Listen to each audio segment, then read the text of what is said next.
누가복음 1장 57절부터 66절까지입니다. 우리 같이 읽겠습니다.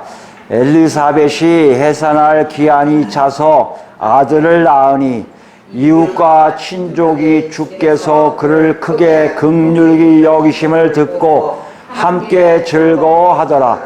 8일이 되매 아이를 할례하러 와서 그 아버지의 이름을 따라 사가랴라 하고자 하더니 그 어머니가 대답하여 이르되 아니라 요한이라 할 것이라 하매 그들이 이르되 내 친족 중에 이 이름으로 이름한 이가 없다 하고 그의 아버지께 몸짓하여 무엇으로 이름을 지으려 하는가 물으니 그가 서판을 달라 하여 그 이름을 요한이라 쓰매 다 놀랍게 여기더라.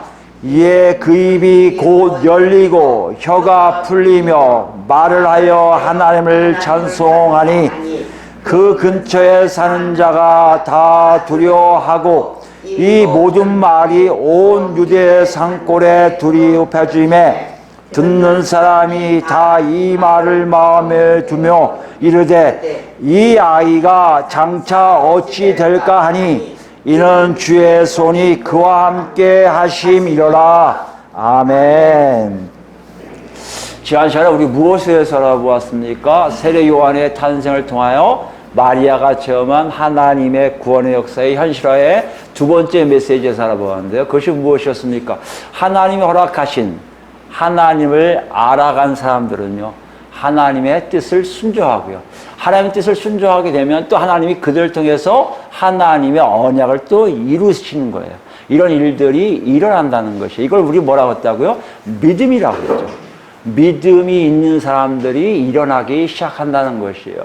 믿음이란 것이 어떤 겁니까? 다 동등한가요? 그렇지 않습니다. 하나님이 맡겨주신 분량이 있어서 사람들마다 조금씩 차이가 있지만 공통적으로 어떤 게 일어나요?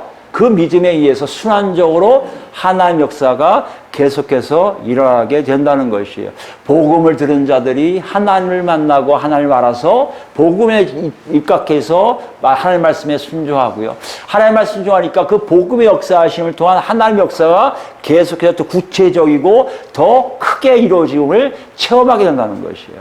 이런 일을 경험한 사람들, 이런 체험을 하고 있는 사람들 많이 보여 하나님 나라의 웅장한 흐름 속에 있고 구원을 받는 사람이라는 것을 알고요. 우리 자신을 살펴보았습니다. 여러분 한 주가 어떠셨어요?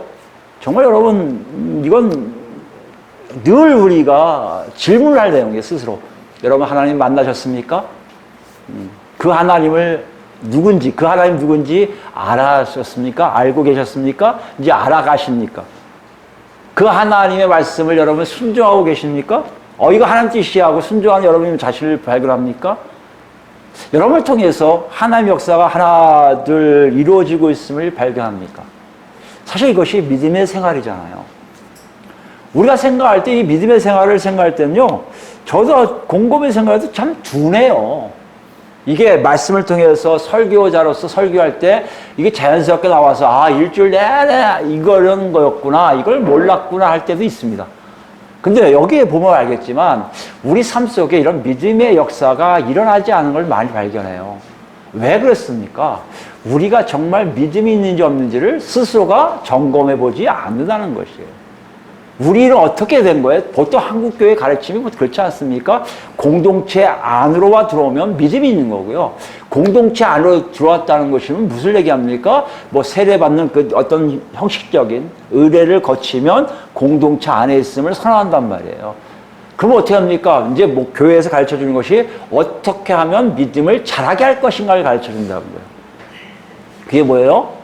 성경 많이 읽고 기도 오래 하고 예배 등 공집회 다 참여하고 여러 가지 봉사를 하게 되면 믿음이 커진다고 얘기를 해요. 그래서 사실 믿음이 있습니까? 물어볼 때요, 한국의 많은 교인들은 대부분 믿음이 있다고 생각들 해요. 왜요? 그렇게 살고 있잖아요. 예배 열심히 드리잖아요. 기도하잖아요. 성경도 보라고 하면 또 보고요. 성경 공부하면 또 성경 공부하잖아요. 그러니까 믿음이 있다고 생각을 해요.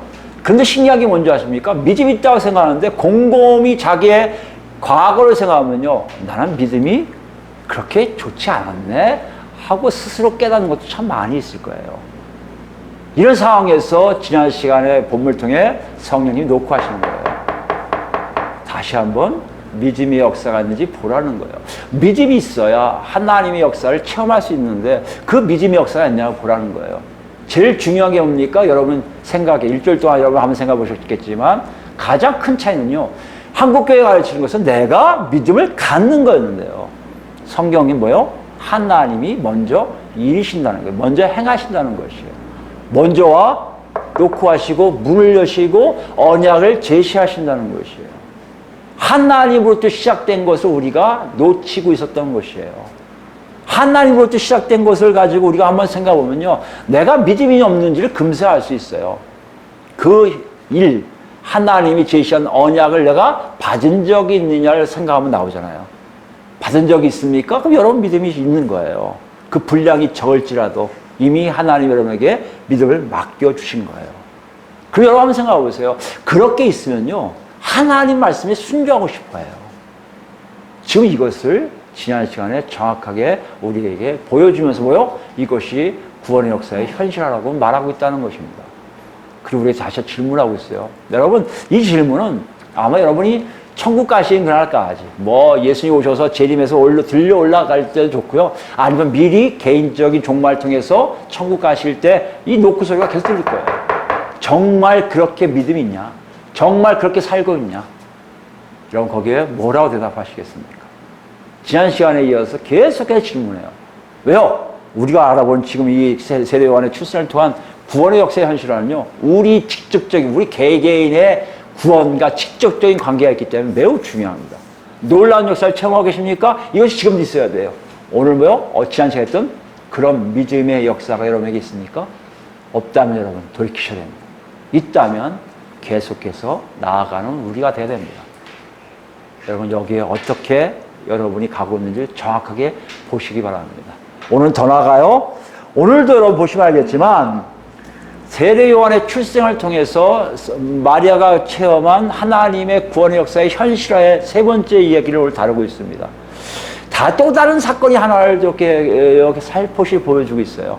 그 사건을 통해서 구원의 역사의 현실화를 또 제시하고 있는데요. 그건 뭐 해야 됩니까? 오늘 우리가 읽은 것 중에 65절과 66절 말씀에 나와 있습니다.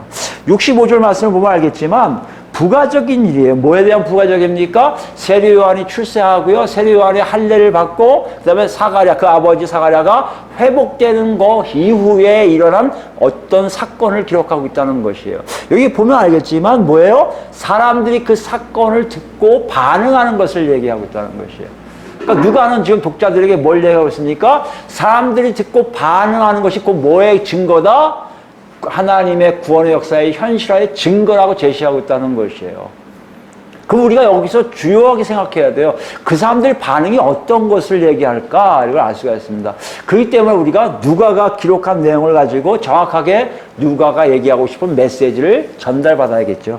그런 의미로 65절과 66절을 자세하게 살펴볼까 합니다. 65절 말씀 보시면 그 근처에 사는 자가 다 두려워하고로 되어 있는데요. 실제적으로 헬라어 본문에 보면요. 주어가 두려움이에요. 두려움. 두려움이 그 근처에 사는 모든 사람 위에 존재하게 되었다는 것이에요. 뭐가요? 두려움이요. 두려움을 강조하고 있어요. 여기 두려워하고라고 되는데요. 그게 아니에요. 두려움이 지금 마치 사람들 위에 다 얹혀져 있는 그림이에요. 그럼 뭘 얘기하고 있습니까? 두려움은 뭘 얘기합니까? 누가를 연구한 학자들이 하면요. 누가가 두려움이라는 단어를 쓸 때는 어떻게 합니까? 하나님의 기적적인 역사를 체험한 사람들의 반응이에요. 그러니까 그 사람들이 근처에 살고 있는 사람들이 다 모두란 말이 다 빠졌거든요. 헬라어 성경에 있습니다. 모두예요. 근처에 살고 있는 사람 모두가 다 하나님의 역사하심에 듣고 간접 체험을 하든 아니면 직접 보든지 직간접 체험한 것을 그대로 갖고 있다는 것이에요. 마치 세례 요한을 통해서 나온 사가랴와 엘리사벳 정도는 아닐 수 있지만 그거에 준한 하나님의 기적적인 역사를 체험한 사람들이 다 놀라고 있는 거예요. 두려워하는 거예요. 지금 이것을 보여주고 있어요. 거기 보니까요, 근처에 사는 모든 사람들이니까 이웃들은 다 알아요. 이웃들은 이제, 하나님이 뭔가 역사하셨네. 하나님이 역사하셨어. 이렇게 다 인정한다는 거예요. 근데 그걸로 뭡니까? 그렇지 않아요. 누가랑 더 얘기하고 있어요. 65절 보면 이 모든 말이 온 유대 산골에 두루 퍼짐에 돼 있어요. 여기 유대 산골이라는 것은 39절 말씀과 연결되고 있음을 알 수 있습니다.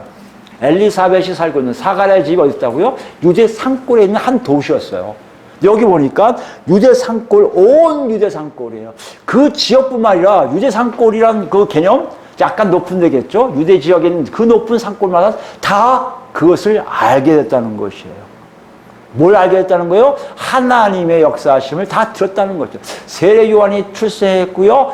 엘리사벳이 요한이라 이름한 것과 사가랴가 인정한 것뿐만 아니라 사가랴가 입이 열리고 혀가 열려서 하나님을 찬송하는 내용들을 다 알고 있다는 것이에요. 근데 어떻게 알고 있냐면요. 그냥 아는 게 아니에요. 여기 보면 두루 퍼짐에 대해서 퍼지다는 얘기는요. 그냥 이렇게 전파된 걸 얘기하는 게 아니라 논의하고 토론하는 거예요. 그러니까 산골에 있는 사람들은 다 봤어, 들었어 이거예요. 뭘 들어? 세례 요한이라는 아이가 태어났는데 그 집이 놀라운 역사가 일어날 때 이렇게 서로 얘기하기 잘했다는 얘기예요. 여기 보면 아시겠지만 반응이 달라요. 그저 그런 게 아니라 서로 얘기하는 거예요. 서로. 그리면서 사가랴의 이웃뿐만 아니라 사가랴 살고 있는 집을 중심으로 다른 인접 지역까지 다 그 내용들이 퍼졌다는 것이에요. 근데 어떻게 그걸 정확하게 했냐면 또 더 나가서요. 66절 보시면 듣는 사람이 다 이 말을 마음에 둠에 돼 있어요. 이 둔다는 얘기는요. 저장하는 걸 얘기해요. 마음에 그것을 저장한다는 얘기예요. 무슨 얘기입니까? 기억을 하겠다는 거예요. 모든 사람들이, 듣는 사람들이 이 말을, 그 사건에 대한 내용들을 다 마음에 기록했다는 얘기예요. 다 기억하고 있을 정도로 이 안에 놀라운 사건으로 남아있다는 것이에요. 이러면서 얘기해요, 누가가요. 이것이 하나님의 구원의 역사의 현실화의 모습이라는 것이에요. 무슨 말이에요? 한 사람이 태어났고, 거기서 하나님이 역사하신 내용들을 주변 사람들이 다 아는데, 그냥 아는 게 아니라, 하나님을 마치 본 것처럼 두려워하고요. 마치 아는 것처럼 서로 얘기하고요. 마치 자기가 경험한 것처럼 마음에 새기는 역사가 일어나는 것이 뭐다고요? 하나님의 구원의 역사의 현실화라는 것이에요. 무슨 얘기입니까? 그들이 구원받았다는 얘기 아니라 사가랴와 엘리사벳의 역사가 곧 그들의 구원의 역사가 딴 사람들을 다 안다는 것이에요. 누가는 독자들에게 이렇게 물어봐요. 너희가 구경꾼이 아니라 듣는 사람이 아니라 마음에 기록한 사람이 아니라 너희의 구원 때문에 옆에 사람들이 두려워하고 옆에 사람들이 궁금해하고 옆에 사람들이 서로 얘기하고 이건 개별차가 있겠지만 다른 지역에도 아무 개가 구원받았다더라 하고 놀라운 사건을 기록한 일이 있냐고 물어보고 있다는 것이에요. 그것이 있어야 하나님의 구원 역사가 현재 진행으로 가고 있다는 것이에요. 여러분, 우리 어떻습니까? 우리도 그런 게 있나요? 과거를 한번 떠올려 보시면 그런 분이 있을 거예요. 저 같은 경우는 제가 예수를 믿는다는 사건이 우리 친구들, 주변 사람들에게 놀람이었을 겁니다. 전혀 예수를 안 믿는 사람이었을까? 아니, 오히려 예수에 대해서 그렇게 좋게 생각한 그 무리가 있잖아요. 제 무리는 더 불교인들이 많았어요. 근데 그들 안에 제가 있었고, 제가 그 안에서 어떻게 해요? 나와서 예수를 믿었다는 거에 친구들이 다 놀랬고요. 그런 것 있어요. 그 정도밖에 안 됩니다. 제 경우는. 근데 여러분 중에는요, 더 많았을 거예요. 친족들 중에 있으면 친족들까지 갔을 거예요. 어떤 경우는 그 사람이 예수를 만났다고? 예수를 통해 구원했다고? 이게 과거 지사로 남습니까? 그것이 아니에요. 지금 여기 뭐냐? 현재형으로 남아있어야 된다는 얘기예요. 지금도 뭔가 알려지고 있어야 된다는 것이에요. 근데 신기하게 이것이 우리에게는 그렇게 크게 와닿지가 않아요. 크게 우리에게 큰 문제로 얘기하지 않아요. 내가 그렇지 없어서 구원이 없겠네? 생각하는 사람이 아마 없을 거예요. 한국교회도 그렇게 얘기한 적이 없어요. 왜요? 한국교회의 구원과는요, 어떻게 보면 이런 개별적인 구원에 대한 진지함이 없습니다. 오히려 집단화가 시되는 게 참 많아요, 한국교회는요. 여러분 아시겠지만 한국교회가 갖고 있는 시작점이요, 다 번영신학의 시작점이 됩니다. 왜요? 미국에서 왔거든요. 미국에서 온 복음들이 대부분 번영신학이에요. 번영신학은 뭡니까? 질적인 변화가 중요하지 않아요. 여러분, 이건 꼭 맞는 말은 아니지만 일본은 유럽의 해석법을 가져와서 특히 독일. 그래서 유럽의 크리스찬들은요, 질적인 변화에 굉장히 관심이 많습니다. 그래서 일본의 크리스찬 하면요, 많은 사람들이 이렇게 지식인들이 통해요. 엘리트로 통해요. 질적 변화에 대해서 얘기를 많이 하기 때문에 여러분 아시는 내용들에 가끔가다 인용하는 많은 지식인의 글 쓴 게 있잖아요. 그 사람들이 바로 그런 케이스들이에요. 근데 한국은요 그렇지가 않아요. 한국은 그냥 집단이에요. 개인이 아니에요. 집단이에요. 그렇기 때문에 어떤 면으로 보면 내가 집단, 어느 집단에 속했냐가 중요해요. 어떤 집단을 얘기합니까? 공동체예요. 우리가 얘기하는 교회예요. 교회의 양적 증거가 곧 구원이라고 생각할 때가 많이 있어요. 진짜 그래요. 우리 선배들 보면 개척교회부터 시작했고 7년, 10년 돼서 반드시 뭘 해야 됩니까? 자기 교회를 가져야 돼요. 자기 예배당을 가지고 있어야 돼요. 그래서 헌당 예배를 드려야만이 뭔가가 구원의 역사가 있다고 서로 선언할 때가 있다는 것이에요. 이것이 전반적이 다 흘러 있어요. 그렇기 때문에 사이즈에 의해서 얘기합니다. 우리가 과거 작년에 6명이었는데 지금 60명이야. 지금 600명이야. 앞으로 6,000명 될 거야. 이래서 6,000명 채우면 거기에는 하나님의 역사가 있다고 생각하고요. 그 역사하심을 통해 나는 구원받았다고 얘기를 한다는 것이에요. 그래서 내 개인적인 구원은 중요하지가 않아요. 왜요? 내가 그 안에만 들어가 있으면 돼요. 그러니까 많은 사람들이 그렇게 얘기해요. 제적이 몇 명이야. 제적이 중요한 게 아닌데 제적을 꼭 물어봐요. 제적보다 더 중요한 게 출석인데 출석은 물어보지 않아요. 그래서 한국교회 제적이 8만 명이면 출석은 2만 명, 3만 명밖에 안 돼요. 근데 희한하게 8만 명 교회라고 얘기합니다. 왜 그럴까요? 8만 명을 모으신 하나님의 역사가 있다고 착각들 하는 거예요. 그러니까 그 안에 들어가면 나는 구원이 있는 거예요. 그래서 대형교회가 나오고 초대형교회가 나오고 나는 어느 교회 출신이야 얘기하고 있으면 자기는 마치 구원이 있다고 착각하는 거예요. 제가 처음 한국에 와서 섬기던 교회도 그런 식이에요. 아무개 유명한 목사님이세요. 내가 그 목사 밑에서 내 아들이 세례도 받고 나도 세례도 받고 다 받아서 우리 집은 그 목사한테 다 받은 사람들이야. 이게 구원의 끝이에요. 제가 뭐라고 질문하는지 아십니까? 여러분 구원 받으셨습니까? 그 한 사람이 우리 아들을 위해서 기도해 주세요. 그래서 혹시 구원 있나요? 그 아들 구원님을 뭐라고 했는지 아십니까? 우리 애가 아무개 목사가 그때 담임 목사였어요. 그 담임 목사를 통해서 세례받은 사람입니다. 그러더라고요. 여러분 구원이 그게 구원입니까? 우리 한국교회가 그렇게 만들어져 있어요. 그렇게 되니까 사람들은 자기가 구원이 있는 거 중요하지 않고 내가 속해 있는 교회에 몇 명이 그런 체험하는 거 중요한 거예요. 그래서 담임 목사가 그런 간증거리가 많은 교회들이 굉장히 우대를 하고요. 그리고 그 교회는 사람들이 많이 모일 수밖에 없어요. 왜요? 그 교회에 가면 내가 구원 있다고 착각하기 때문이에요. 그러니까 이 집단적인 생각들이 오늘 이런 말씀, 하나님의 구원의 역사의 현실화에 대해서 직접적으로 내 삶 속에 그런 일이 있는지 없는지 살펴보라고 할 때요. 우리에게 낯선 정도가 아니라 그게 무슨 관계가 있다고 그러지? 이렇게 생각할 수 있다는 것이에요. 여러분들 혹시 그런 적 있습니까? 여러분 깨셔야 돼요. 왜요? 여기 나와 있는 내용들이 정말 그런 내용들을 가고 있다는 것이에요. 집단화가 되지 않아요. 아니 담임 목사 한 사람이 간증이 많아서 그 사람 때문에 구원의 역사가 다 있으니까 그 밑에만 들어가면 다 구원이 있다고 착각하게 만드는 그런 일들은 없다는 얘기예요. 한 사람에 의해서 아니 소수 몇 명에 의해서 다 구원받는다. 어떤 교회는요. 그 한 목사뿐만 아니라 여러 밑에 사람들이 다 은사자라는 거예요. 그렇기 때문에 거기 구원이 있다고 착각들 해요. 여러분 정말 그게 아니에요. 구원은요. 개별적이에요. 그게 어떻게 나올 수 있습니까? 우리 성경적으로 한번 봅시다. 누가가 쓴 사도행전 가보시면 사도행전 5장이에요. 사도행전 5장 12절 말씀 볼까요? 5장 내용을 봐서 그런데 앞에 2장부터 이미 하나님의 역사에 의해서 구원받은 백성들이 늘어나기 시작했고요. 서로 유무상통한 일들이 두 차례나 일어났고요. 그 다음에 그 와중에 여러분 아시겠지만 아나니아와 삽비라가 징계받는 것도 나와요. 그만큼 많은 하나님 역사를 반복해요. 여러분 생각해 보세요. 만약에 사도들만 구원의 역사가 있다 한다면 아나니아 삽비라가 징계받을 이유가 없어요.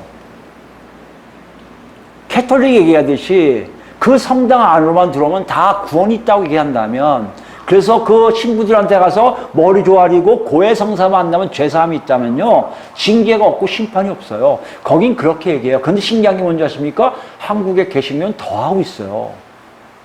이제 구원에 대해서 얘기를 안 해요. 죄에 대해서 얘기를 안 해요. 왜 안 합니까? 듣기 싫어하니까요. 사람들 구원에 관심이 전혀 없어요. 근데 신기한 건요.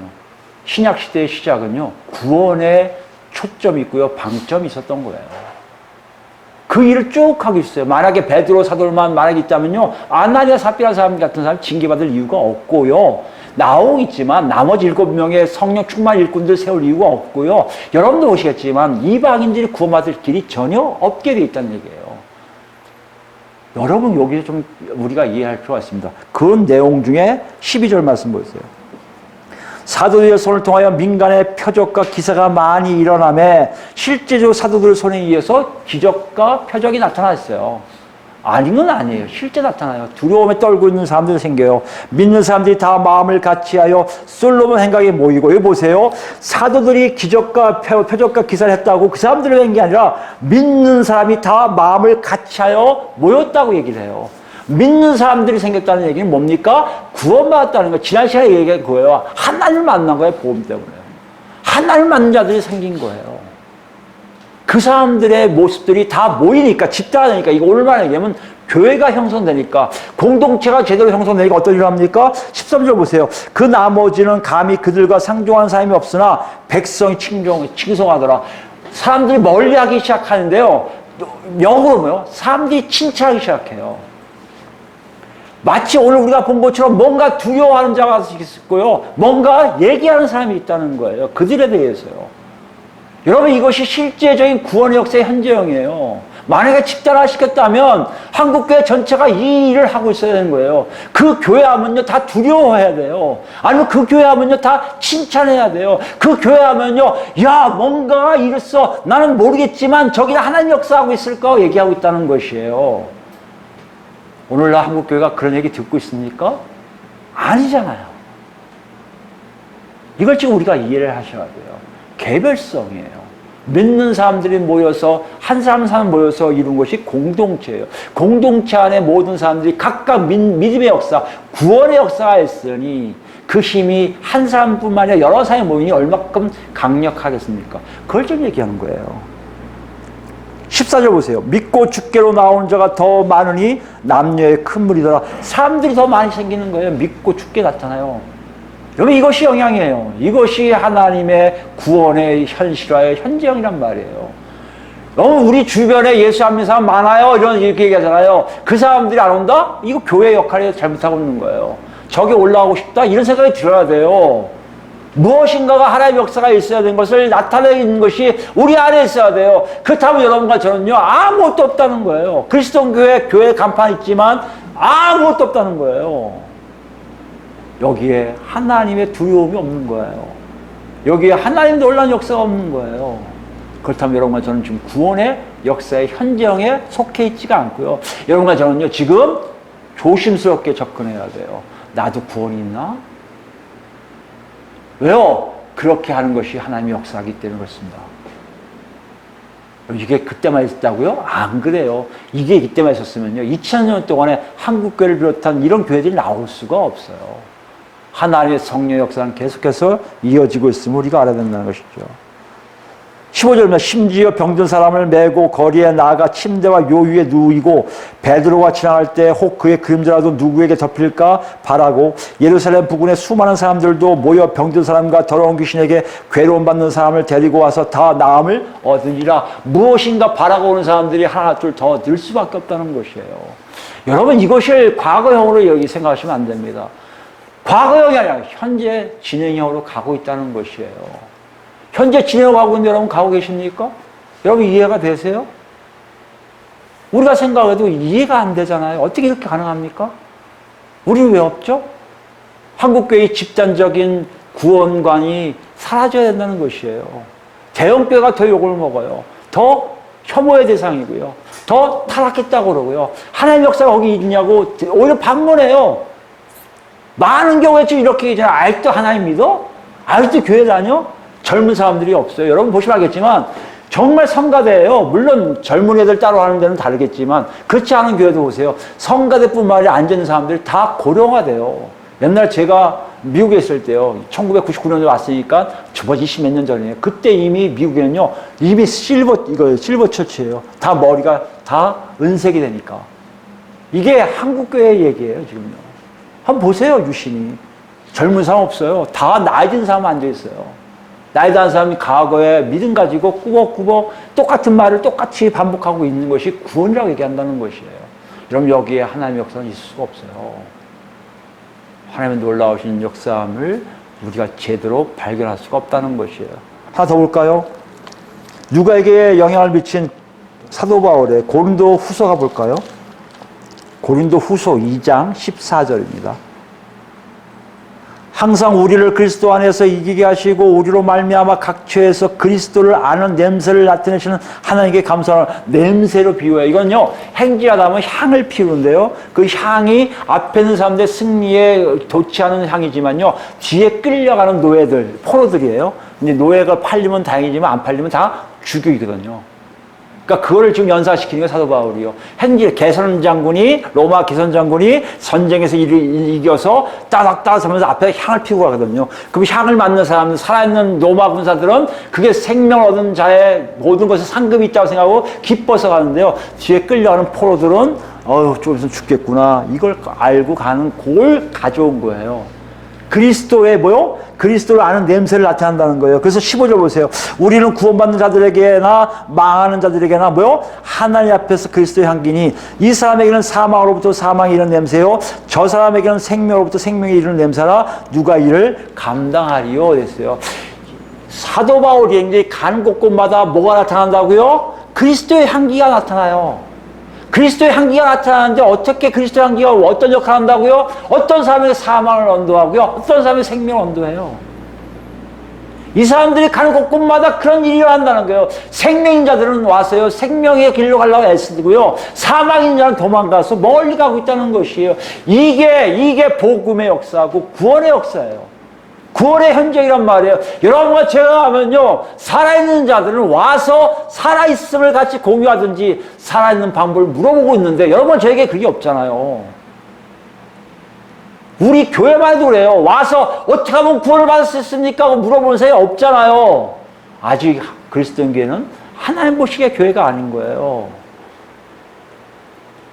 여러분과 저도 마찬가지예요. 오면요, 도망가고 욕하고 하는 사람이 있을 거예요. 망한 자들이에요. 이게 사도 바울 일행만 그래서 그렇다고요? 아니요, 이들에게 특별한 것이 아니라 모든 사람들에게, 예수 믿는 사람들에게 동등하게 있는 역사가 있는 게 뭐예요? 3장 17절 말씀 보시면요, 주의 영이에요. 주는 영이시니 주의 영이 계신 곳에는 자유가 있느니라. 우리가 다 수건을 벗은 얼굴로 거울을 보는 것 같이 주의 영광을 보매 그와 같이 형상으로 변하여 영광에서 영광이 이르니 곧 주의 영으로 말미암으리라. 우리가 하나님의 영광을 이렇게 덧입게 된다는 얘기예요. 뭐 때문에? 성령을 통해서요. 성령님이 오셨다는 것이 우리가 정말 믿어지는 일들이라면, 실제적으로 성령에 의해서 나가면요, 죽은 자들에게는 죽음의 냄새, 살아있는 자에게는 살아있는 냄새가 나는 그리스도의 향기가 나는 존재로 살 수가 있다는 것이에요. 그것이 사도행전의 여태가 일어난 역사란 말이에요. 그렇기 때문에 사도 바울이 가서 사도들이 가서 표적과 기사를 일으키면요, 믿는 자들이 더욱더 많이 생기고요, 어디까지요? 베드로가 지나갈 때 어떻게 될까봐 그림자라도 밟으려고 하는 사람들이 나올 수밖에 없는 상황이란 말이에요. 왜요? 저기 가면 생명이 있음을 알기에. 이게 지금 진정 구원의 역사의 현재형을 얘기하는 놀라움이란 말이에요, 여러분. 그때 우리 한국교회는요, 우리는요, 아까도 계속 얘기했지만 없잖아요. 오히려 피하잖아요. 많은 젊은 애들이 얘기하다가 선보다가, 아니 소개팅 받다가 교회 다닌다고 얘기 들으면 일어난대요. 그 사람은 아예 안 만나는 게 낫다는 거예요. 아니 이 얘기를 왜 드려야 됩니까? 물론 그 사람이 망할 사람이니까 그런가요? 뭐 그렇게 하면 괜찮지만 아니에요. 젊은 애들이 옳지 않아요. 어디 목사님이 하시기 지금 한국 고등학교, 중고등학교에 5%밖에 안 된대요. 교회 다니는 애들이. 한국 중고등학생들이 5%라면요, 걔들이 성장해서 걔들이 30대, 40대면요, 한국 교회는 지금에서요, 3분의 1, 5분의 1로 축소돼요. 엄청난 자의 축소가 일어날 수밖에 없는 게 지금 한국교회 현실이라는 것이에요. 그러니까 목사님들이 자꾸 출생을 얘기하는데, 출생을 얘기할 때가 아니랄까요? 출산이 문제가 아니랄까요? 애 태어나게 하는 게 뭐가 중요합니까? 중요한 건 뭐예요? 지금 살아있는 사람들도 구원하지 못하는 한국교회에 문제가 있는데요. 이게 왜 그렇다고요? 각자에게 하나님 주신 하나님의 구원의 역사의 현재형을 제대로 맛보지 못해서 그래요. 그게 우리의 문제예요. 교회의 문제일 뿐만 아니라 한국교회 전체의 문제예요. 전 죄송하지만 대형교회가 다 구원이 있다? 저는 그렇게 여기지 않아요. 오히려 대형교회보다도 조그만 교회가 더 구원이 있을 수 있어요. 다 그러면 조그만 교회는 다 구원이 있습니까? 아니에요. 뭐가 구원이 있다고요? 아까도 얘기했지만요. 하나님의 구원의 역사가 현장이라 다른 사람들이 두려워와 생명을 얻고 싶어하는 사람들이 하나 둘 모이기 시작하는 교회란 말이에요. 사람들이 끌어가는 게 아니에요. 전도해서 오라, 전도하면 부흥된다? 과거형이에요. 이제 한국은 안 돼요. 이제요. 데려온 사람들 구원받았습니까? 아니에요. 똑같은 사람들 만들어내지 않았습니까? 뭐가 하셔야 돼요? 하나님 홀로 역사하신 성령의 역사가 있어야 돼요. 여러분, 제가 바람이 그것이 있어야 된다면 먼저 여러분과 저를 파악하셔야 돼요. 보셔야 돼요. 정말 구원이 있습니까? 정말 그런 역사가 나오고 있습니까? 뭐가 문제일까요? 집단은 포기합시다. 우리 한국계 전체에 구원의 역사가 있다? 저는 포기하고 싶어요. 그럼 개별적으로 보자고요. 여러분 각자 구원받아야 되잖아요. 이 세상에도 잘 먹고 잘 살고 다니는데 영생을 얻어야 될 거 아니에요, 여러분. 이 땅에서 찌질로 살면서 영생 없다? 이거 웃긴 거예요. 이게 번역시학의 이거 잔재예요, 사실. 저도 그렇게 알아요, 잔재인 걸. 그만큼 한국교회는 번역시학에 묻혀 있어요. 찌질이가 뭐 어떻고요. 이게 중요한 게 아니라도 자기도 모르게 바라는데요. 왜냐면 그게 우리 삶 속에 가장 적합하게 얘기할 수 있는 거예요. 여러분 찌질하게 살고 싶지 않잖아요. 잘 살고 싶잖아요. 여러분 근데 그게 아니잖아요. 구원도 없다고 생각해 보세요. 얼마나 막막합니까? 여러분 둘 중에 하나 선택하라면 뭘 선택하실 거예요? 구원을 선택할 수 있는 여러분의 선택이 있습니까? 그렇다면 여러분 이 말씀을 들으셔야 돼요. 여러분 정말 그게 아니고 세상 것이 아닌 구원을 받고 싶다는 마음이 여러분 안에 있다면 여러분 자신을 살펴보셔야 돼요. 집단이 아니에요. 내가 저 교회 가면 있을까? 이 교회 가면 있을까? 저 기도원 가면 있을까? 저 목사 만나면 있을까? 다 버리세요. 오직 예수 그리스도를 만나야 돼요. 그분만이 없어요. 언약이 그분 하나로 다 끝나니까. 그렇다면 여러분은 어떻게 해요? 제가 예수 만났는데 뭐가 안 되고 있습니까? 점검해 보셔야 돼요. 뭘 점검할까요? 첫 번째 디모데후서 가볼까요? 디모데후서는 우리에게 우리 자신을 파악하라고 얘기해요. 디모데후서 2장입니다. 디모데후서는요, 사도 바울이 자기가 아주 아끼는 아들처럼 아끼는 디모데에게 보내는 편지입니다. 그러니까 목회자가 목회자에게 보내는 거예요. 어떻게 보면 목회자의 그걸 보여주는데 거기 나온 구원의 메시지가 굉장히 중요한 게 나오는데요. 그게 바로 19절 말씀 나옵니다. 그러나 하나님의 견고한 터는 섰으니 인침이 있어 일렀을 때, 이걸 다른 번역본을 생기면요, 하나님의 기초가 든든하게 섰다는 거예요. 든든하게 쓰고요, 거기에 기록되어 있는 말씀이 있다는 것이에요. 이건 잘 기억하셔야 돼요. 이건 디모데에게 뿐만 아니라 하나님의 백성답게 살고자 하는 사람들, 이 두 가지, 여기 두 개의 말씀이 기록되어 있다고 했거든요. 사도 바울이 디모데에게 말씀을 전달하는 것처럼 우리 모두에게 전달하는 거예요. 이것이 우리에게 있는지 없는지 보라는 거예요. 여기 두 말씀 다 구약에서 가져온 거예요. 이 당시에는 신약이 없으니까 구약 72년에 가져온 거거든요. 그 첫 번째 말씀이 뭐예요? 주께서 자기 백성을 아신다 하며. 하나님에 의해서 기초가 단단한 사람들은요, 주께서, 하나님께서 나를 아신다는 것을 안다는 것이에요. 여러분이 구원이 있다면 분명히 알 거예요. 하나님 아버지가 나를 알고 계실 거야. 이게 시작이에요. 여러분 하나님 아버지가 여러분을 모르실 거라 생각하면 왜 여러분 구원이 있다고 생각하십니까? 관계적인 거예요. 하나님은요, 하나님이 당신의 백성들을 다 아세요. 아는 정도가 아니에요. 모든 세상을 다 꿰뚫고 계세요. 왜요? 그분의 시나리오에 의해서 우리가 살고 있거든요.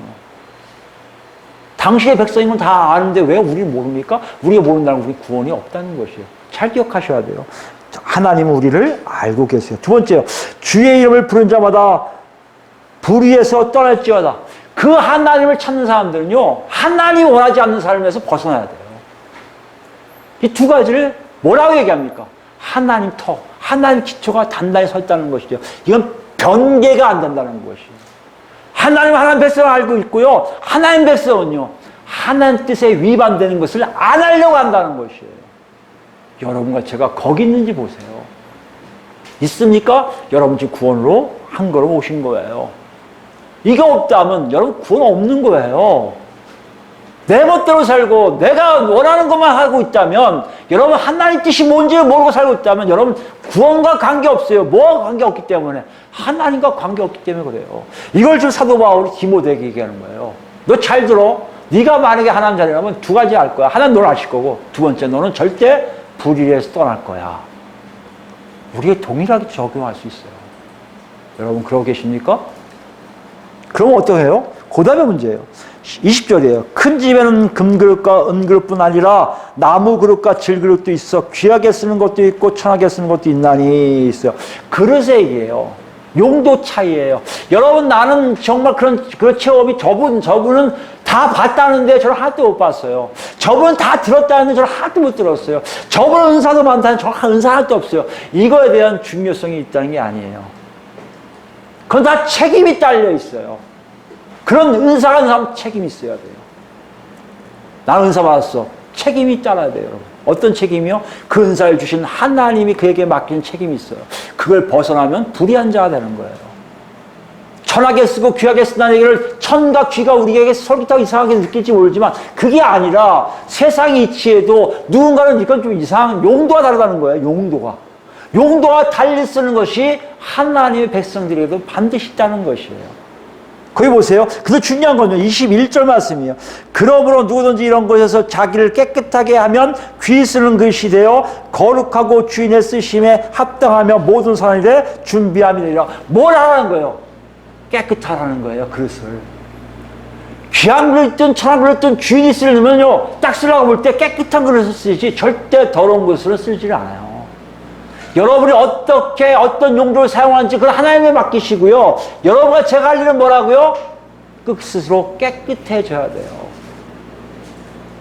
여러분과 제가 구원의 역사에 현재형이 없다면 분명할 거예요. 여러분 삶이 깨끗하지가 않아요. 하나님의 불의를 자꾸만 만지고 있을 거예요. 하나님이 알고 있다면서 자기는요, 괜히 더러우면 앉아갖고 이렇게 비비고 있을 거예요. 거기서 일어나라고 얘기해요. 일어나야 하나님이 저 깨끗하네? 그럼 하나님 용도에 따라 쓰게 되실 거예요. 어떤 사람은 여기에, 어떤 사람은 저렇게. 아무것도 안 쓰실 것 같은데 하나님의 용도는 다 쓰게 돼 있어요. 이것이 구원의 역사의 현장에 굉장히 중요한 키포인트예요. 여러분 이것이 있습니까? 여러분 다시 한번 곰곰이 생각해 보세요. 구원의 역사의 현장이 여러분에게 없다고요? 어떻게 한다고요? 내 주변 사람들이 알아요. 쟤는 예수쟁이야. 예수 믿는 애야. 안다고요? 어떻게 알아요? 그 사람도 체험합니까? 같이? 그러면 되는 거예요. 그냥 단순하게 교회 다니기 때문에 알아. 아니요. 쟤는 내가 보기에 분명히 하나님 함께 하신 애야. 이렇게 인정받는 삶이 분명하게 있다는 것이에요. 그게 믿음의 분량이 적든 많든 상관없어요. 하나님의 역사는 동등하게 그 사람의 믿음에 맞춰서 역사하기에 주변 사람들이 두려워할 수밖에 없고요. 조심스럽게 접근할 수밖에 없고요. 모든 사람들이 그렇게 따라가려고 애쓰는 흔적들이 있다는 것이에요. 여러분 있습니까? 없다고요? 뭐가 문제예요? 뭐가? 우리 요한일서 가볼까요? 자꾸 제가 의문을 제기하는 이유는요. 여러분과 제가 궁금한 이걸 한번 이렇게 캐보라는 얘기예요. 캐보시면 여러분이 어디에서 잘못되는지 안다는 것이에요. 요한일서를 보시면 2장입니다. 요한일서 2장 12절 말씀 보시면요. 여기 자녀들과 아비들과 청년들이 나와요. 자녀, 아비, 청년들이요. 각각 어떤 세대층을 얘기하는데요. 각각 하나님을 다 만났던 사람이에요. 모든 사람이 다 하나님을 만나요. 경험해요. 체험해요. 여기 보시면 알겠지만 자녀들아 내가 너에게 쓰는 것은 너희 죄가 그의 이름으로 말미암아 사함을 받았습니다. 구원받았다는 거 아니에요. 아비들아 내가 너에게 쓰는 것은 너희가 태초부터 계신 일을 알았으며 아비에게 얘기한 뭐예요? 태초부터 하는 거예요? 하나님의 창조주로서 발견했던 거예요. 누군 창조주를 만날 거예요. 하나님을 만나심에 그것이 다 폭이 달라요.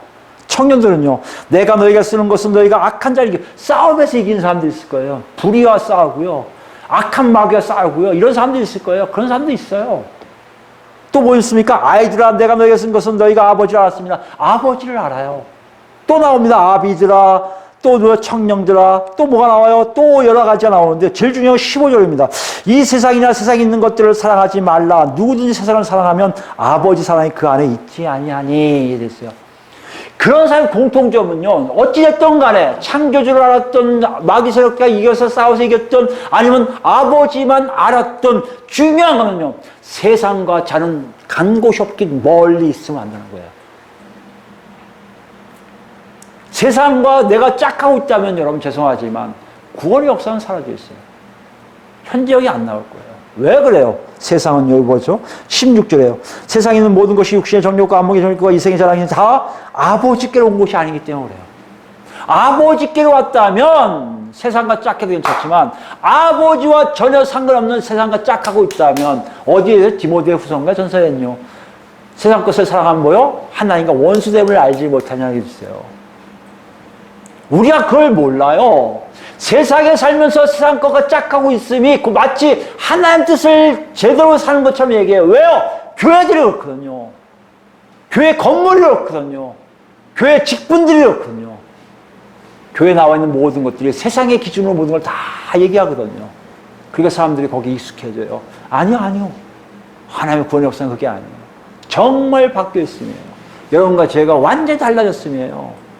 어찌됐든 상관없어요. 크게 경험했던, 좁게 경험했던, 넓게 경험했던, 아무것도 없이 경험했던 하나님의 자녀가 된 사람은 다 아셔야 될 것은 세상과 내가 짝하고 있지 않음을 알아요. 그럼 어떻게 할 수 있습니까? 20절이에요. 너희는 거룩하신 자에게 기름 부음을 받고 모든 것을 아느니라. 이미 성령을 통해서 알기 때문에 그래요. 그 뭘 얘기합니까? 구원의 역사의 현장을 알려면 반드시 내가 성령께서 내 안에 계신지를 알아야 돼요. 성령이 배에 있든지 가슴에 있든지 머리에 있든지 중요한 게 아니에요. 성령이 여러분을 제어하고 이끌고 있음을 알아야 돼요. 중요한 말씀이 21절 말씀이에요. 내가 너희에게 쓰는 것은 너희가 진리를 알지 못하기 때문이 아니라 알기 때문이요. 또 모든 거짓은 진리에서 나지 않기 때문이라. 뭘 얘기해요? 진리를 알기 때문에 얘기한다는 거예요. 무슨 말씀입니까? 성령이 오셔서요. 여러분 마음에 하나님의 뜻이 무엇인지를 알기 때문에 얘기한단 말이에요. 그렇다면 여러분 제가요. 물어봐야 돼요. 세상을 쫙 하고 있는 게 하나님의 진리가 내 안에 없어서 그러냐? 그럼 여러분 예수 만나셔야 돼요. 시작부터 가셔야 돼요. 예수가 안 계신 거예요. 예수가 오시면 성령이 계시고요. 성령이 기름 부으시면 어떤 일 합니까? 진리를 알게 돼요. 성령이 하나 둘 알려주세요. 그 길 아니야, 이 길이야, 그쪽 아니야, 여기야. 그 사람 네가 이렇게 해야 돼, 참아야 돼, 나가야 돼, 화를 내야 돼, 화내지 말아야 돼. 다 제어하는 역사가 일어나기 시작한다는 거예요. 그것이 충만함이에요. 여러분 충만한 걸 체험해 본 적이 있습니까? 그렇다면 여러분 그걸 지금 추구하셔야 돼요. 그 길로 가셔야 돼요. 없다고요? 여러분 이 길을 체험하도록 여러분이 뭔가를 조심히 나가셔야 돼요. 제일 처음 뭐예요? 예수님 말씀하신 자기 부인이에요. 세상과 등져야 돼요. 그리고 예수님을 쫓아가야 돼요. 예수 쫓는 게 뭡니까? 물어봐야죠. 어디 계신지 알아야죠. 소경이 어떻게 소경 못 쫓아가잖아요. 물어봐야죠. 예수님 어디 계세요? 여기 있다. 어디 계세요? 이 일들이 여러분 삶에 나와야 돼요. 얼마 여러분 삶 가지고 예수께 여쭙고 계십니까? 따라하고 계십니까? 그것이 있어야 구원의 현실화의 진행형이 지금 여러분 앞에 있을 거라는 거예요. 여러분이 같이 생각해 보세요. 정말 내가 하나님 자녀답게 하나님 나를 알고 불의에서 떠나서 깨끗한 것들을 애쓰고 계십니까? 이건 내가 한다고요? 안 된다는 거예요. 뭐가 통해서요? 성령 하나님을 통해서 그 일을 하고 있는지를 보셔야 된다는 것이에요. 그런 사람들 많이 모여 구원의 현실화가 진행형으로 딱딱딱 눈앞에 있고요. 그런 사람들이 모인 곳이 하나님을 하시는 교회고요. 그런 사람들이 모인 곳에 주변 사람들이 두려워하고요. 그런 사람들이 있는 곳에 옆에 사람들이 생명인 사람들이 쫓아올 것이고요. 그런 사람 있는 곳에 내가 봐도 저기는 하나님께서 역사하고 계시네. 도망가든지 살든지 똑같이 고백하는 일들이 우리 주변에 분명하게 일어나게 된다는 것이에요. 만약에 그것이 아직 없다면 여러분과 저는 지금 성령에 사는 것이 전혀 아닌 것을 지금 얘기하고 계신 거예요. 여러분 어떻습니까? 여러분 마음속에 뭐가 지금 온 계십니까? 정리가 되십니까? 어디서 놓치고 계십니까? 이보다 더 중요한 게 있는데요. 왜 이렇게 현재형이, 구원의 현재형이 중요하냐면요. 다시 본문에 오시면 66절 말씀이에요. 그 세례 요한의 그 탄생을 보고요. 사람들이 뭐냐면 이 아이가 장차 어찌 될까 하니, 장차 어찌 될까 하는데 사실 무엇이 될까 아니에요. 무엇이 될까. 무엇이 된다는 건요. 세례 요한이 어떤 존재가 될 것인가를 묻는 거예요. 이걸 뭐 하는 겁니까? 이 사람이 한다는 거예요? 아니, 어떻게 잘할 거는 문제가 아니에요. 하나님이 세례 요한을 어떻게 움직이실까 하는 거예요. 하나님의 사역을, 하나님의 역사하심이 뭔지 궁금해하는 거예요. 여러분, 정말 구원의 역사가 우리한테 현장이면요, 하나님이 저 사람을 통해서 어떻게 하시려고 저러지? 하나님 지금 뭘 원하실까? 하나님 역사에 궁금할 수밖에 없어요. 그게 가능한 게 뭐라고요? 보세요. 이는 주의 손이 그와 함께 하십니다. 주의 손이란 개념은요, 누가뿐만 아니라 유대인들 편하게요, 창조 사역과 구원 사역할 때 늘 하나님의 강권적인 얘기를 할 때 주의 손이 나와요. 임마누엘보다 더 강력한 얘기입니다. 어떻게 보면 하나님이 그 사람을 이렇게 만지고 계시고 움직이고 계신 걸 보여주는 거예요. 주의 손이 함께 하신 걸 보는 거예요. 구원받고 구원의 현장인 사람들은요, 구원받은 손이 현장이에요, 이렇게. 여러분 생각해 보세요. 세례 요한만 구원받습니까? 엘리사벳과 사가랴만 구원받습니까? 아니요. 예수님이 오셔서 사역하시고 수많은 사람들이 예수 앞에 올 뿐만 아니라 예수님이 죽으시고 부활되시고 승천해서 성령이 오실 때부터 본격적으로 수많은 사람들이 예수 이름으로 모이기 시작해요. 그들에게 다 주의 손이 있음을 알려주세요.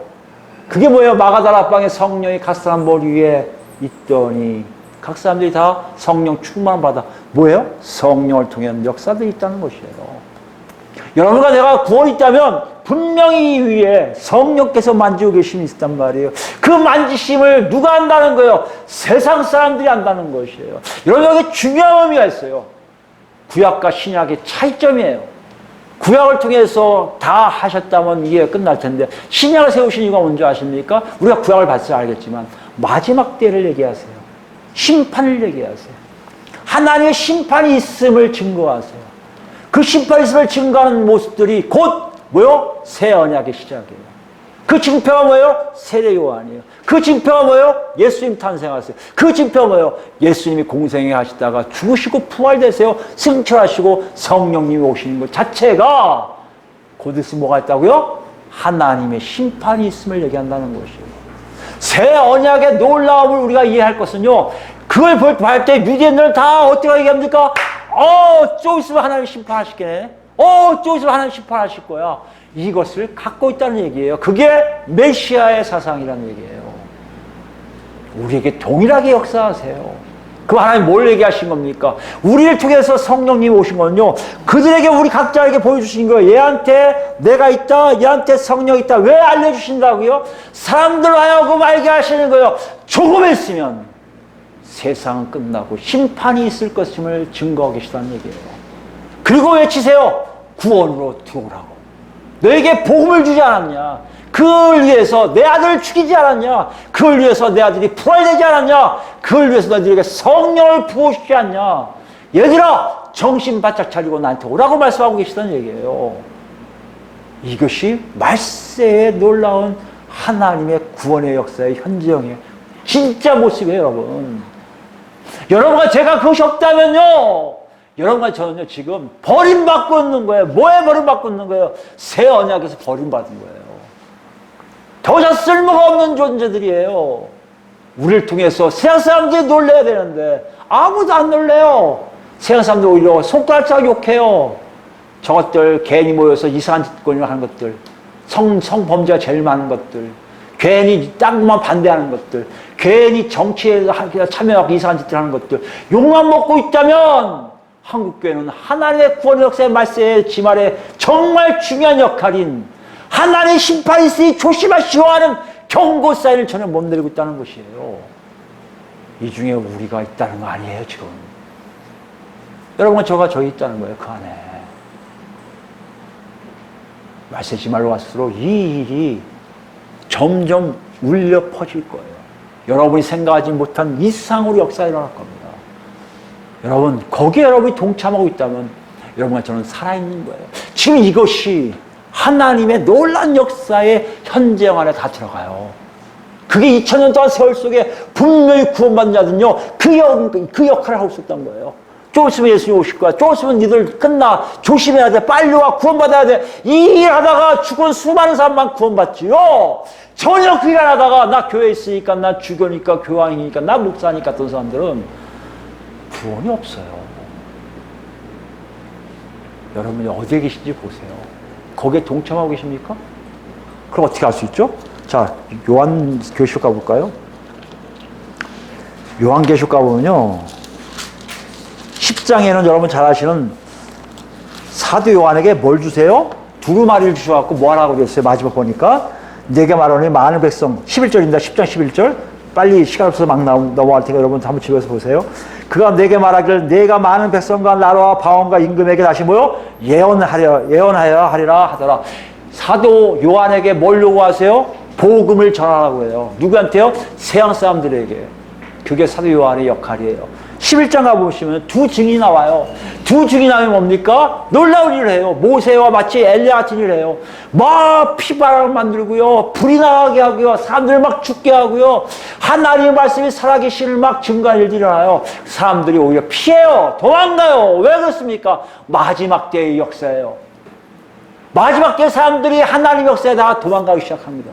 살아날 사람들만 빼꼼하고 저 살아도 될까요? 들어온다는 얘기예요. 그런 일들이 일어나기 시작한단 말이에요. 이것을 정리를 잘한 게 어디예요? 14장 가봅시다. 14장. 요한계시록 14장 6절부터 보시면 새 천사가 와서 전해요. 새 천사가 와서 전하고 있습니다. 그 말을 정확하게 이해하면 바로 말세지 말에 교회의 사명 같은 것들이 있어요. 우리가 살아갈 목적들 같은 게 있어요. 여러분 오해 없기 바랍니다. 혹시 이거 들으신 분 중에 안식교 아니야? 이런 분 있어요. 왜요? 안식교 이 세 천사의 이 말 가지고 시작한 게 안식교거든요. 안식교 교리들이 다 여기서 나왔어요. 좀 나오겠지만 하나님의 계명을 지키라고 해서 10계명을 열심히 지키는 거예요. 절대 안식교와 상관없는 얘기니까 그쪽으로 너무 발전하시기 바랍니다. 뭘 얘기해요? 천사가 와서 얘기하는 게 마지막 때에 이런 일이 일어나는 것을 알라는 거예요. 알라는 얘기 뭡니까? 여러분과 제가 구원받았다면요, 이런 일들을 직접 목도할 뿐만 아니라 이것을 내 삶 속에 증거하기 시작한다는 것이에요. 첫 번째 뭐예요? 6절입니다. 또 보니 다른 천사가 공중에 날아가는데 땅에 거주한 자들 곧 모든 민족과 종족과 방언과 백성에게 전할 영원한 복음을 하였더라. 복음을 전하기 시작하는 거예요. 그가 큰 소리로 이르되 하나님을 두려워하며 그에게 영광을 돌리라. 이는 그의 심판의 시간이 이렇음이니 하늘과 땅과 바다와 물들의 근원을 만드시는 경배하라 하더라 외친다는 거예요. 여기 보시면 알겠지만 하나님의 놀라움, 하나님을 두려워함을요, 교회가 전해야 돼요. 여러분과 제가 전해야 돼요. 그래야 구원의 역사가 있어요. 그래야 여러분과 저도요, 구원의 현장을 맛봐요. 여러분 삶 속에 하나님을 하나도 두려워하지 않는데 하나님을 모르는 자들이 하나님을 두려워한다고요? 있을 수 없잖아요. 조금 있으면 심판이 여러분이 모르는데 그들이 어려워한다고요? 여러분과 저에게 심판의 시간이 있음을 압니까? 여러분이 하나님 두려워하십니까? 여러분의 삶을 통해서 많은 사람들이 경고받을 거예요. 그것이 첫 번째 천사가 얘기한 하나님을 두려워하라는 선포의 말씀이라는 것이에요. 여러분 정말 두려워하시기 바랍니다. 하나님을 두려워하셔야 돼요. 아니 내가 하는 게 아니에요. 성령이 안에 계시다면 분명히 할 거예요. 하나님이 제일 무서워요. 하나님의 앞에서 내가 정말 잘 보이고 싶을 거예요.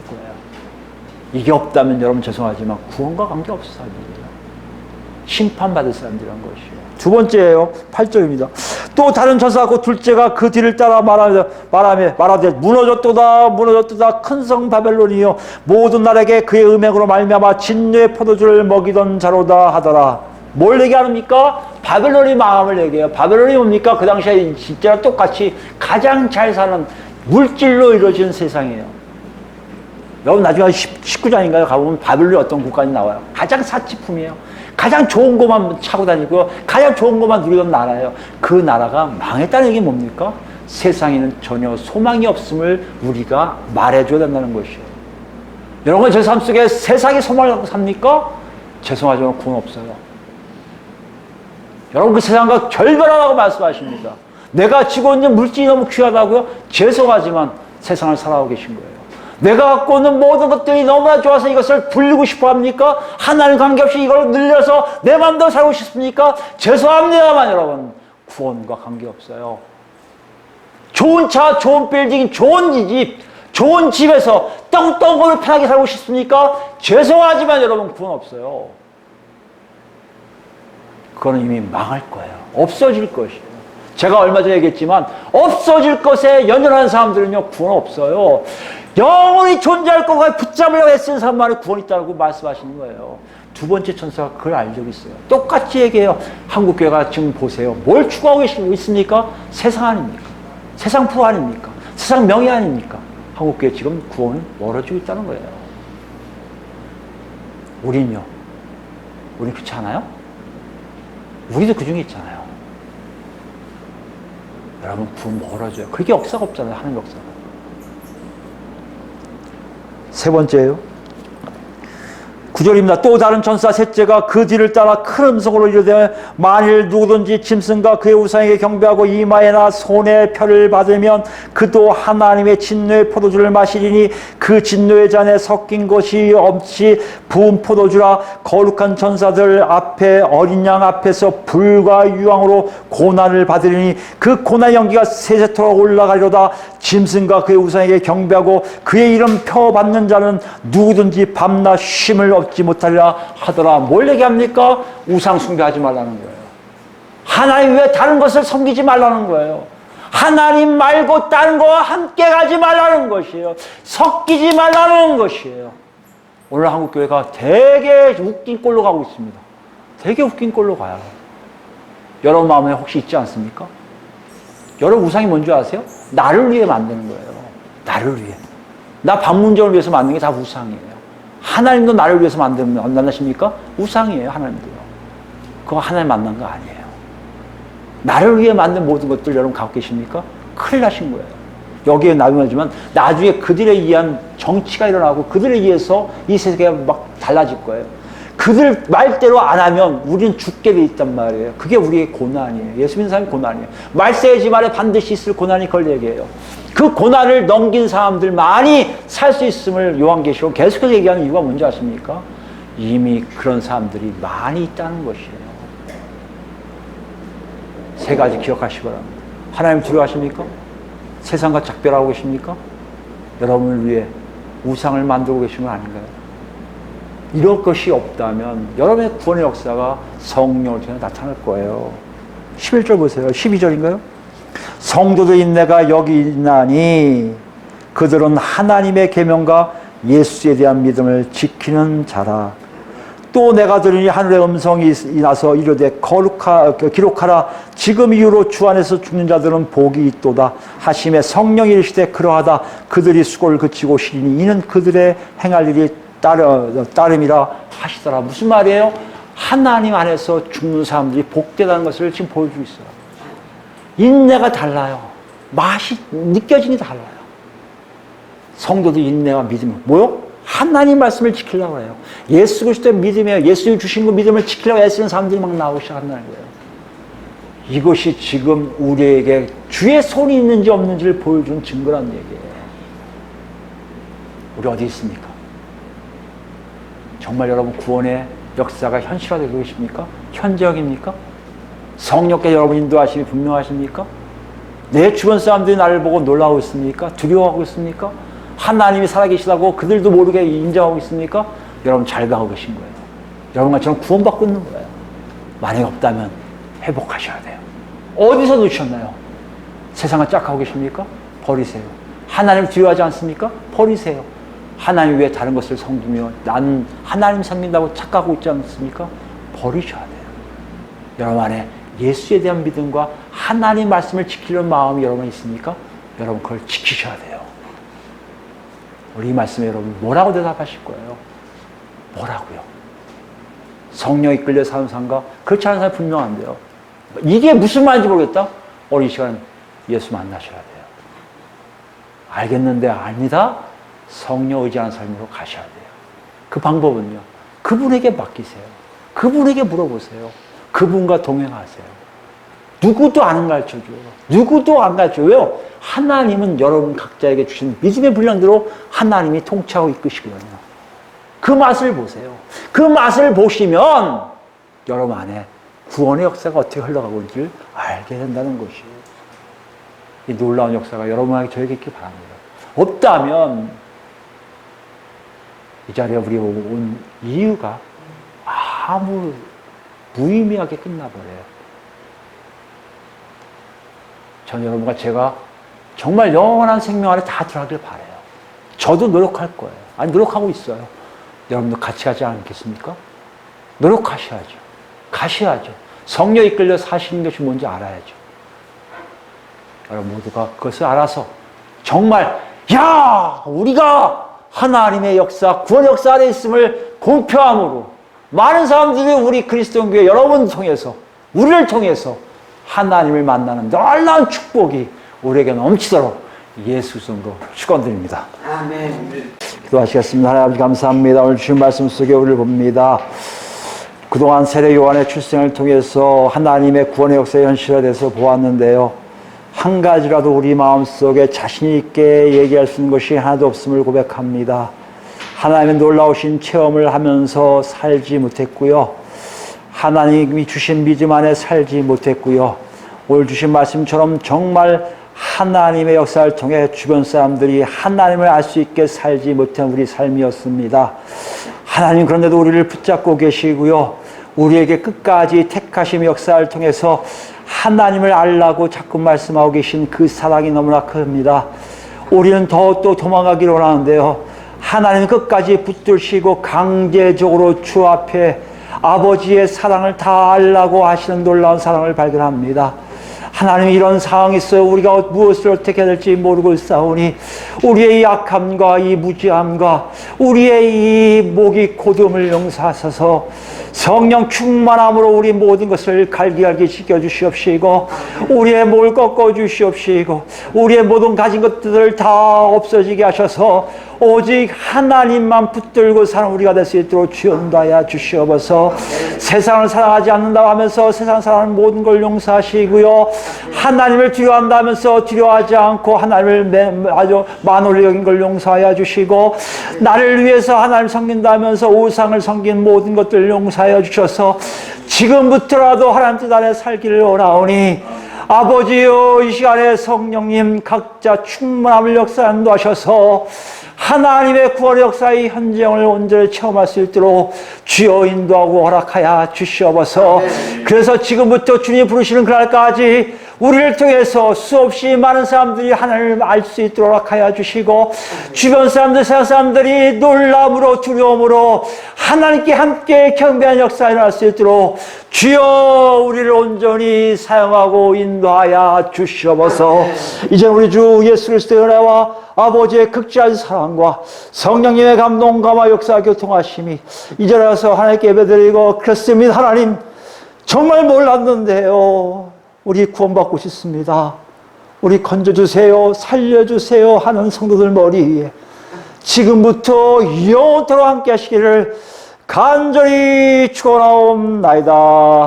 아버지 감사합니다. 홀로 영광 받아주시옵소서. 아멘. 아버지 감사합니다. 감사합니다.